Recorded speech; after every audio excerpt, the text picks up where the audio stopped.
So how can we reconcile the idea that protein seems to be good for you, but mTOR going down seems to be good for you, at least in another way? I think for simplicity, the best way to think about this is that you want mTOR active in your skeletal muscle. You want it active in your skeletal muscle.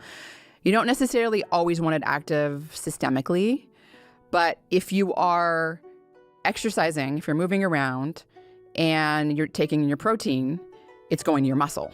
So protein is much more important to humans because we, of course, need that muscle mass and we need to bank it early. We've established that. And I think that's a really important difference here is that, we can't just look at the data in mice and go, oh, you can restrict them from protein and they live longer and they're fine.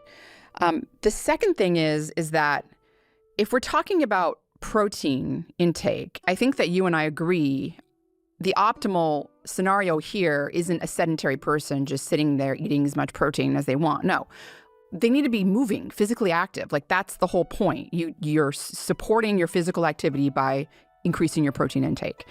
And so in that scenario, again, the amino acids that are activating mTOR are going to skeletal muscle. Yeah, in fact, I think that's such an important point, Rhonda, that I would even go one step further, which is if you told me, come up with the optimal nutrition strategy for the individual who is active, and then come up with the optimal nutrition strategy for a person who is going to be sedentary, they would be very different.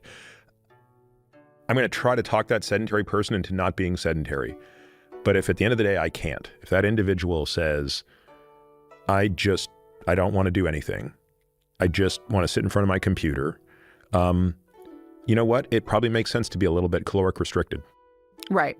Because at least I want to make sure I can't solve your metabolic challenge through activity, but what if I could at least solve it through nutrition restriction? Again, I think it's the inability of people to understand that those are very different states, right? You cannot treat those two people the same way. Right.